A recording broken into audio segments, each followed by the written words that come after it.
The phone rang at 3 in the morning. On the other end, a voice cracked with emotion. "I can't do this anymore."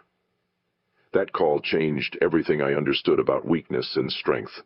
You see, it wasn't from someone who had given up. It was from someone who had finally decided to fight back. Weakness isn't what you think it is. It's not the trembling in your legs when you stand to speak. It's not the doubt that whispers in your ear when you're about to take a chance. No. Weakness is the voice that convinces you to listen to those whispers. Weakness is the disease that tells you to stay comfortable, to play it safe, to settle for less than what you're capable of achieving. Every morning, millions wake up carrying this disease. They've learned to live with it, to accommodate it, to make excuses for it. They say things like, "That's just how I am," or "I'm not cut out for success," or "Some people are born lucky." These aren't statements of fact. They're symptoms of a disease that's eating away at their potential, their dreams, their very essence of being. You're sitting here right now, and I know some of you are nodding. You recognize these thoughts because they've visited you, too. Perhaps they're with you right now, telling you that what I'm saying doesn't apply to you, that your situation is different, that your limitations are real. But let me tell you something profound. Every single person who ever achieved anything meaningful first had to kill the weakness within them. Consider the story of a young boy who grew up in the poorest neighborhood of his city. His father had abandoned the family, leaving his mother to raise 5 children on a cleaning lady's salary. This boy had every excuse to fail, every reason to give in to weakness. His teachers had written him off. His neighbors had predicted he'd end up in trouble. Even his own relatives whispered that he was destined for nothing. But something remarkable happened. One day, while scrubbing floors alongside his mother during summer break, he watched her hands cracked and bleeding from harsh cleaning chemicals. In that moment, he made a decision. He looked at those hands and said to himself, "This ends with me." Not next week, not when conditions were better, not when he had more support. Right there on his knees on someone else's floor, he declared war on weakness. What happened next wasn't a miracle. It wasn't luck. It wasn't even particularly spectacular to watch. Day after day, he got up at 4:30 a.m. to study before school. Night after night, he worked at a local store until closing. While his friends played, he learned. While others complained about circumstances, he created new ones. He killed every excuse, every justification, every comfortable lie that weakness whispered in his ear. That's what I mean when I say weakness is a disease. It's not just about physical limitations or circumstances. It's about the stories we tell ourselves. It's about the comfortable lies we accept. It's about the potential we leave untapped because we're too afraid, too comfortable, or too convinced of our own limitations. Let me ask you something. When was the last time you truly pushed yourself? Not just a little effort, not just enough to say you tried, but really pushed to your absolute limit. When was the last time you felt genuine discomfort in pursuit of growth? If you have to think about it, if you have to reach back weeks or months or years to find that moment, then weakness has been growing inside you like a cancer. The disease of weakness has particular symptoms. You can spot them if you're honest with yourself. Do you find yourself saying, "I'll start tomorrow," more often than "I'll start right now"? Do you spend more time explaining why you can't do something than trying to figure out how you can? Do you look at successful people and think they're just different rather than, "What can I learn from them?" These symptoms aren't your identity. They're not who you are. They're manifestations of a disease that's trying to keep you small, safe, and stagnant. But here's the truth that every successful person has discovered. Safety is an illusion. Comfort is a cage. The only true security lies in becoming stronger than your excuses. The greatest achievements in human history.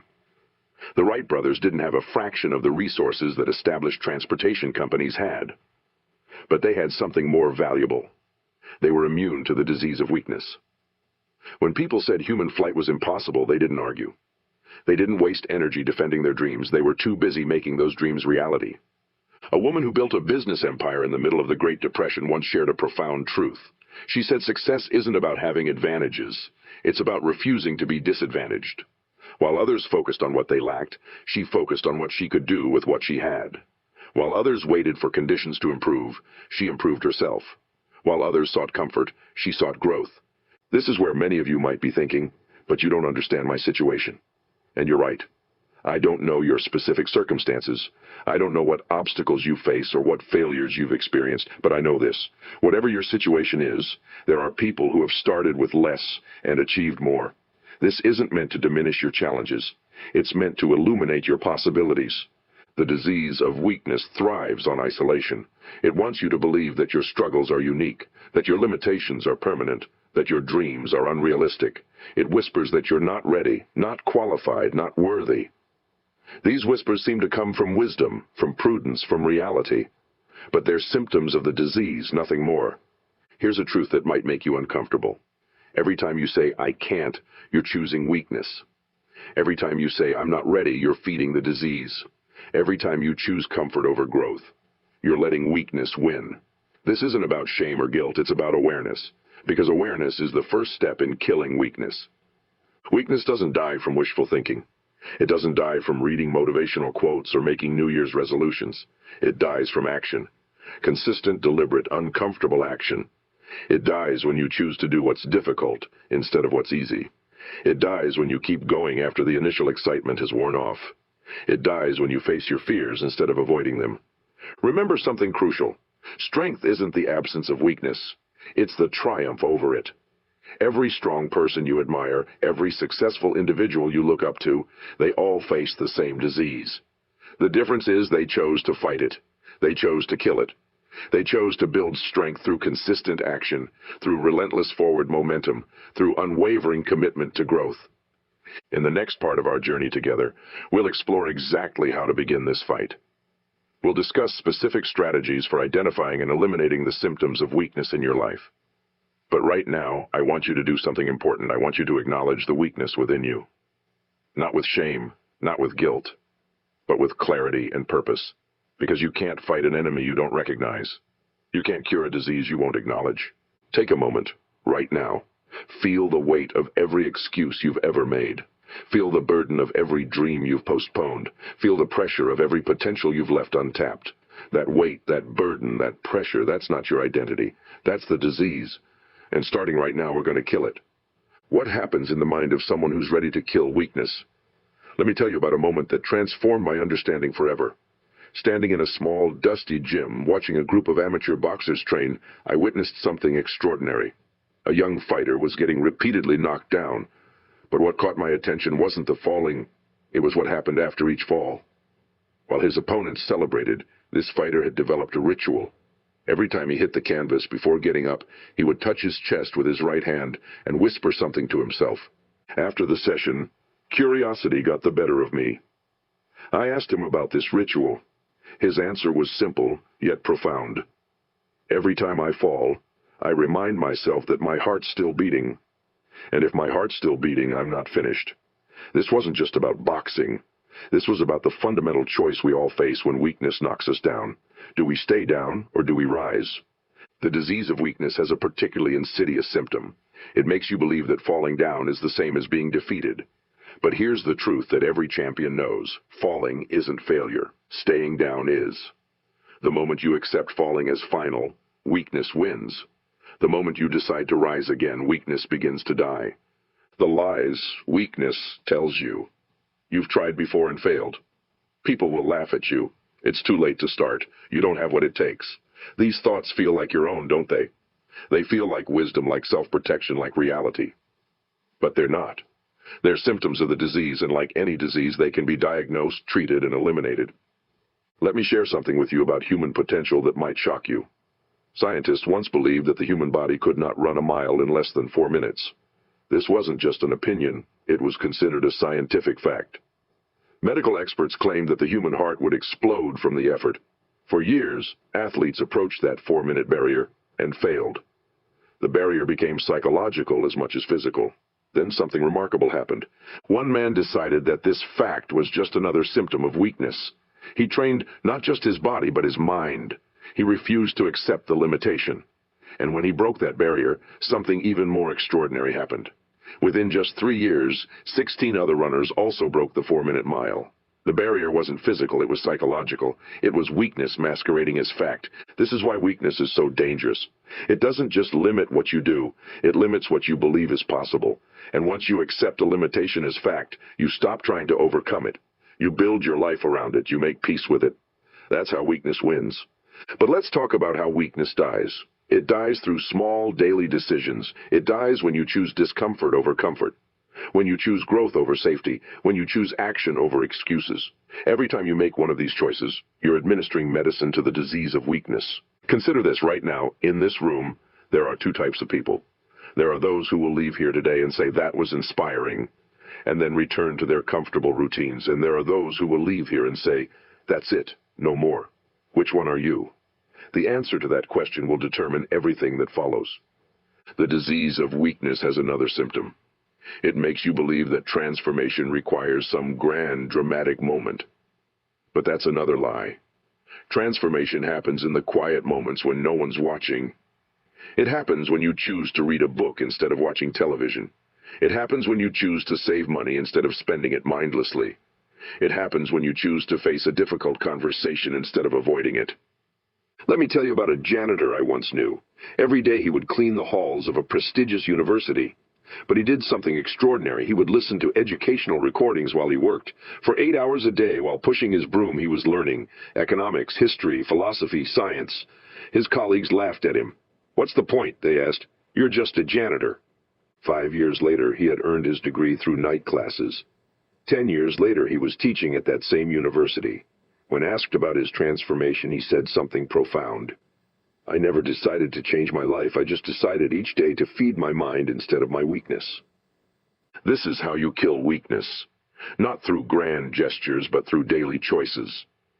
Every day, weakness will present you with opportunities to give up, to stay comfortable, to accept limitations. And every day you must make a choice. Will you feed the weakness, or will you starve it? Here's another truth about weakness. It loves company. It will try to surround you with people who reinforce its message. People who say things like, be realistic, or don't get your hopes up, or that's not for people like us. These people aren't your enemies. They're victims of the same disease. But if you want to kill weakness, you must be willing to disappoint these people. The conversations you have with yourself, the internal dialogue that runs through your mind when you face a challenge. That voice that says, I'm too tired, or I'm not ready, or I'll do it tomorrow. That's not your voice. That's the voice of weakness. And like any voice, it can be silenced, not through positive thinking, but through positive action. The treatment for weakness is simple, but it's not easy. It begins with a decision to stop accepting excuses from yourself, a decision to stop negotiating with weakness, a decision to stop waiting for perfect conditions. Because here's another truth. Perfect conditions don't create strength. Overcoming imperfect conditions does. Let me share something about success that you might not have considered. Success isn't just about what you achieve. It's about what you're willing to endure. Anyone can dream about success. Anyone can talk about success. But only those who are willing to endure the discomfort of growth, the pain of discipline, and the uncertainty of change will actually achieve it. The greatest achievement in your life so far. Something you're truly proud of. Now think about the process that led to that achievement. Was it comfortable? Was it easy?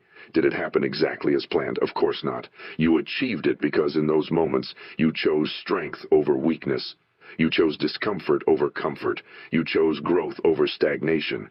That same power of choice is available to you right now, in this moment. You don't need permission. You don't need perfect conditions. You don't need to wait for some sign from the universe. You just need to decide that weakness stops winning today.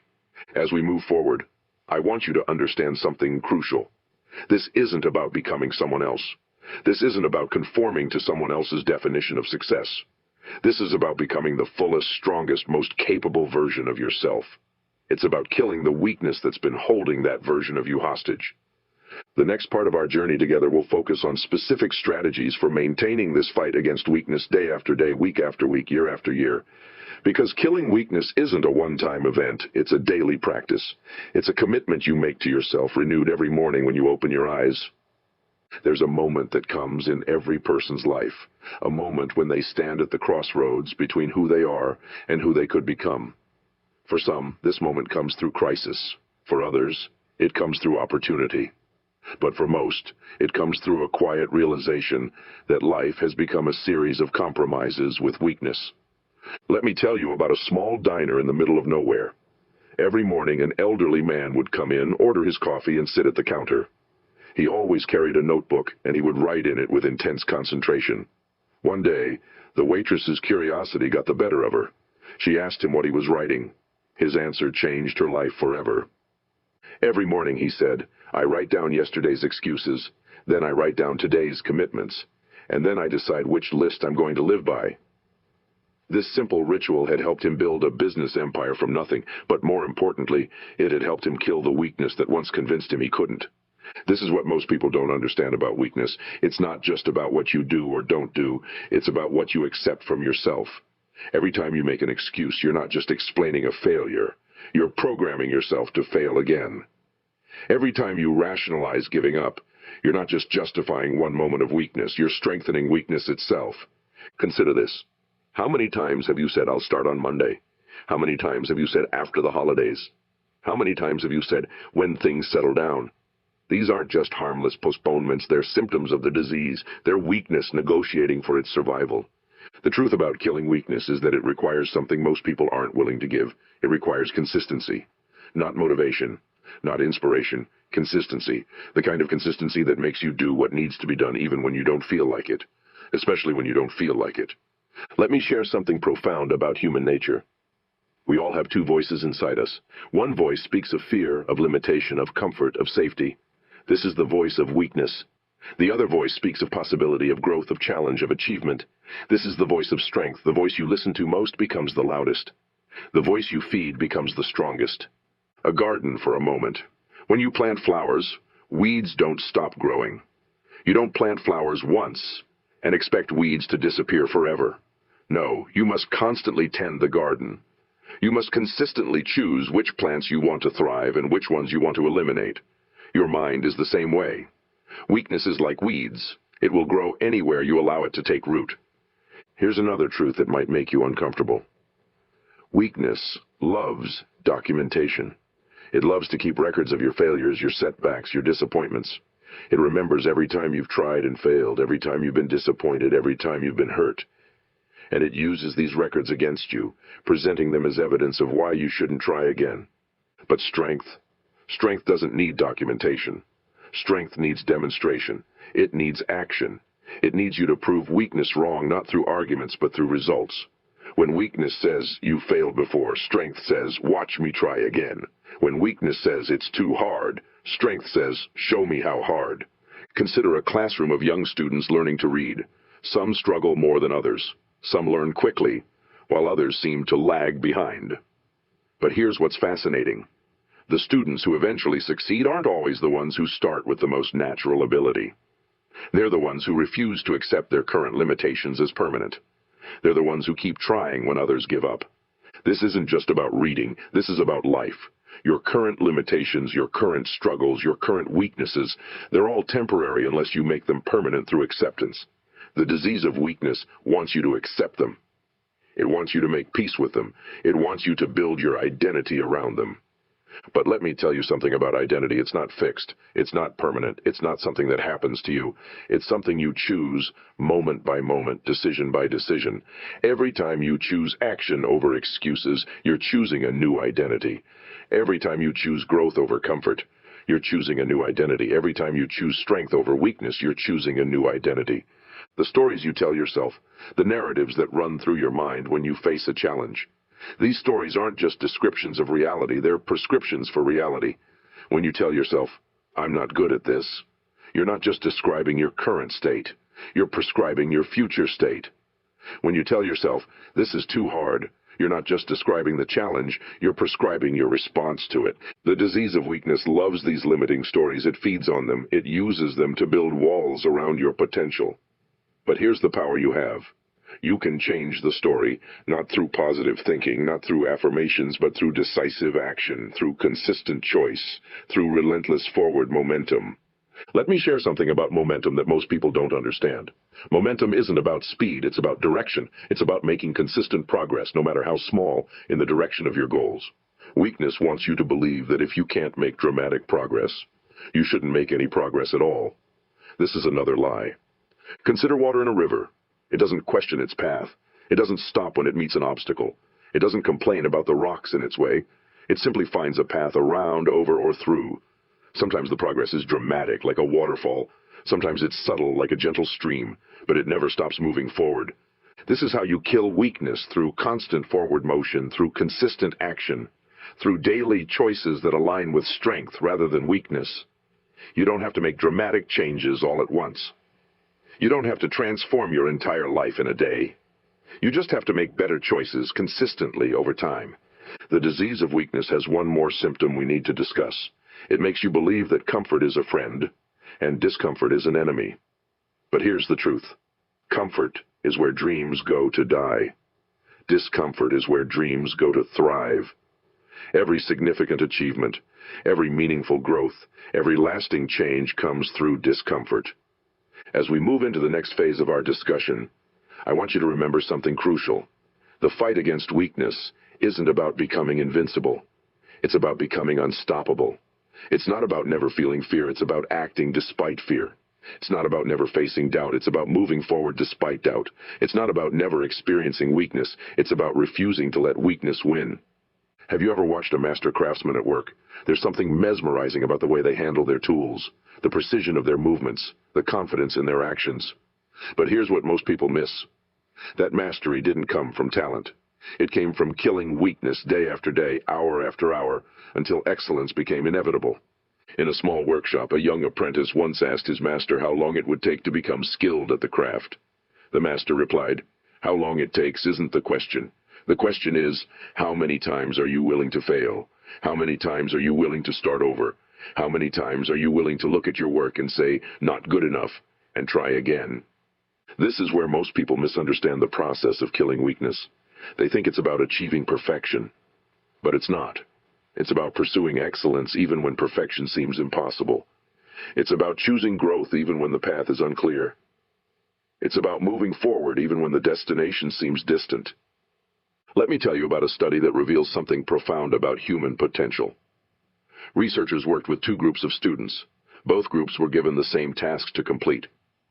But one group was told that intelligence is fixed. You either have it or you don't.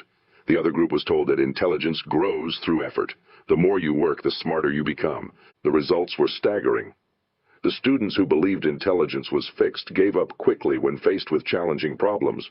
They saw difficulty as proof of their limitations. But the students who believed in growth through effort persisted longer, tried different strategies, and ultimately performed better. The only difference was their belief about the nature of their own potential. This is what weakness does. It convinces you that your current limitations are permanent. It tells you that your struggles are proof of your inadequacy rather than opportunities for growth. It whispers that effort is futile because some people are just naturally better. These aren't just thoughts, they're chains, and every time you accept them, you're allowing weakness to tighten its grip. Consider the simple act of learning to walk.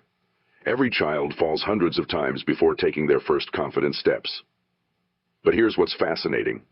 No child ever concludes, "Walking isn't for me," or "Maybe I'm just not cut out for this walking thing." They persist because they haven't yet learned to accept limitation. They haven't yet been infected by the disease of weakness. When did we lose that persistence? When did we start accepting our limitations as permanent? When did we begin negotiating with weakness instead of fighting it? These aren't just rhetorical questions. The answers lie in the moments when we chose comfort over growth, safety over possibility, excuses over action. Let me share something about comfort that might change how you see it forever. Comfort isn't neutral, it's negative. Every time you choose comfort over growth, you're not just staying the same, you're getting weaker. Every time you choose the easy path over the challenging one, you're not just avoiding difficulty, you're strengthening weakness. Your muscles, for a moment, when you don't use them, they don't stay the same, they atrophy. They become weaker. Your potential works the same way. When you don't challenge it, when you don't push its boundaries, it doesn't maintain. It diminishes. This is how weakness wins, not through sudden defeat, but through gradual surrender. But here's the good news. Just as weakness can be strengthened through surrender, it can be weakened through resistance. Every time you push past comfort, every time you choose the challenging path, every time you face your fears instead of avoiding them, you're not just building strength, you're killing weakness. Consider a simple truth about human nature. We become what we repeatedly do. If we repeatedly give in to weakness, we become weak. If we repeatedly choose strength, we become strong. It's not more complicated than that. The complexity comes not in understanding this truth, but in living it day after day, choice after choice, moment after moment. Let me tell you about a tradition in certain ancient warrior cultures. When young warriors began their training, they were given two wolves to raise. One wolf represented weakness, fear, doubt, laziness, surrender. The other represented strength, courage, perseverance, discipline, growth. The young warriors were taught that these wolves would battle within them for the rest of their lives. When they asked which wolf would win, the answer was simple: the one you feed. This isn't just an ancient parable, it's a blueprint for killing weakness. Every choice you make, every action you take, every decision you embrace or avoid, you're feeding one of these wolves. You're strengthening either weakness or strength. There is no neutral ground, there is no maintaining the status quo. You're either growing or declining, strengthening or weakening, moving forward or falling behind. Think about the excuses you've accepted from yourself, the limitations you've embraced, the dreams you've abandoned. Now understand something crucial. These weren't isolated decisions. They were meals you fed to weakness. They were surrenders that made weakness stronger. They were choices that reinforced the disease. But just as weakness can be fed, it can be starved. Every time you reject an excuse, you're starving weakness. Every time you push past comfort, you're starving weakness. Every time you choose growth over safety, you're starving weakness. This is how the disease dies.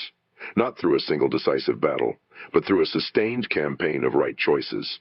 The disease of weakness has one final symptom we need to discuss. It makes you believe that small choices don't matter. It convinces you that skipping one workout, avoiding one challenge, making one excuse won't make a difference. But here's the truth. Every choice matters because every choice shapes your character. Every decision reinforces either weakness or strength. Consider a master sculptor working with marble. Each chip of the chisel, each careful stroke, each intentional action reveals the masterpiece within the stone. Your life is the marble. Your choices are the chisel. Every decision either reveals the masterpiece of your potential or leaves it trapped within the stone of weakness. As we approach the final phase of our discussion, I want you to understand something fundamental. The path to killing weakness isn't a straight line. It's not a perfect progression. There will be setbacks, there will be struggles, there will be moments when weakness seems to be winning. But remember, temporary defeat isn't permanent failure unless you allow it to be. In the quiet moments before dawn, when the world sleeps and your dreams whisper of possibility, weakness makes its final stand. It shows you all the times you've failed, all the dreams you've abandoned, all the limitations you've accepted. It presents its most compelling case for surrender. And in that moment, you face the most important choice of all.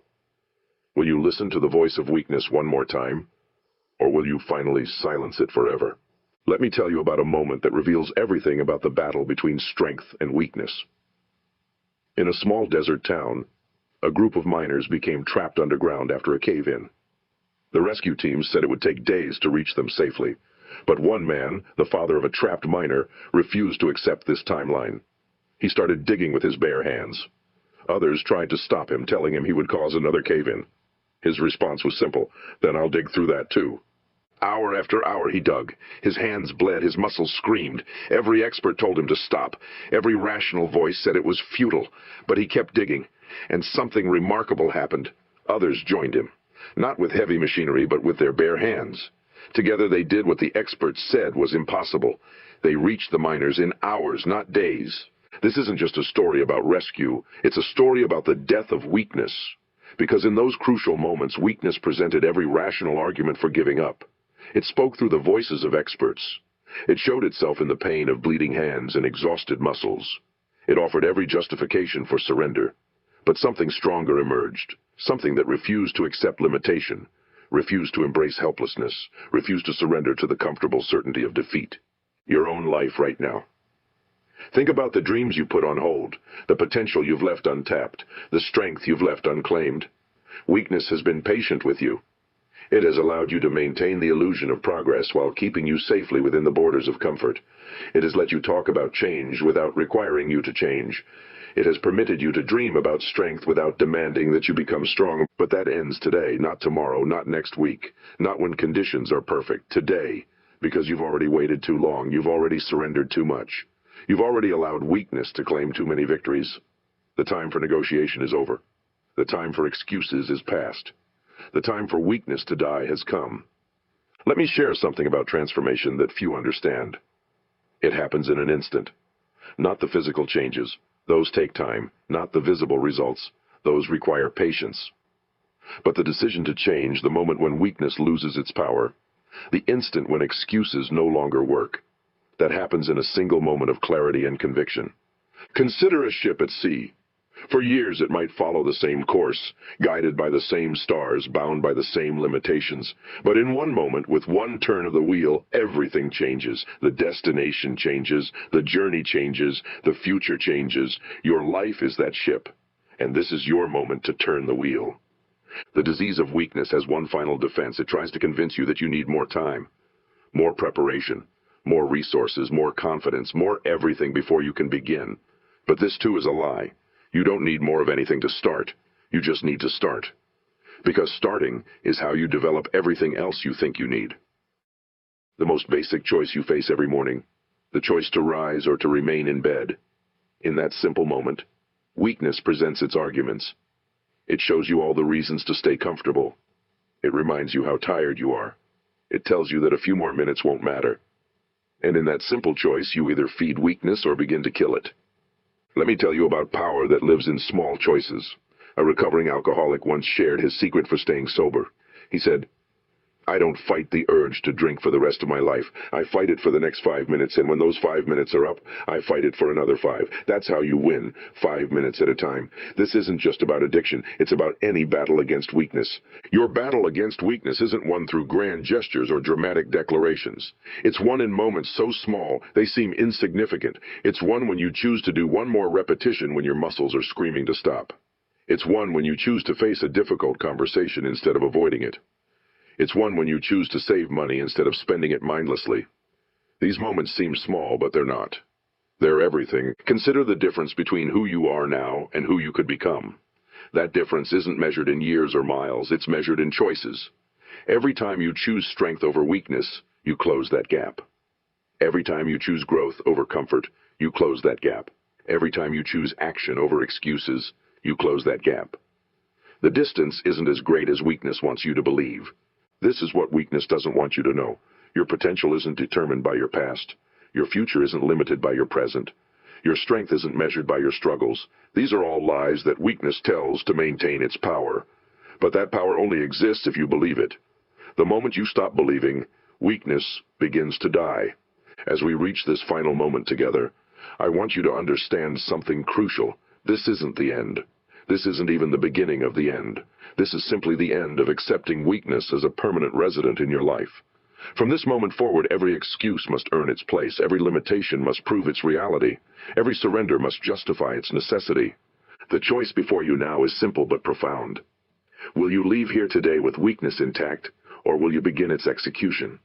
Will you continue to negotiate with the disease that's stealing your potential, or will you finally sentence it to death? Will you keep feeding the wolf of weakness, or will you finally starve it into extinction? Remember the phone call I mentioned at the beginning, that 3 a.m. moment of crisis? The voice that said, "I can't do this anymore," wasn't surrendering to weakness. It was surrendering the pretense that weakness could be negotiated with.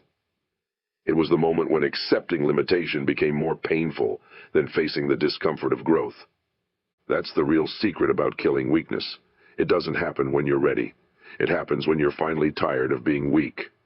It happens when the pain of staying the same becomes greater than the pain of change. It happens when excuses lose their power to comfort you. It happens when limitation loses its power to define you. Your moment is now. Not because you're ready, not because conditions are perfect, not because the path is clear. Your moment is now because you're still breathing, still thinking, still capable of choice. And as long as those things are true, weakness can be killed. The disease ends here. The excuses end here. The limitations end here. Not because someone gave you permission, but because you finally decided to stop asking for it. Not because the path became easy, but because you finally decided to stop requiring that it be easy. Not because weakness lost its power, but because you finally decided to stop giving it power. The time has come. The choice is yours. The weakness dies today.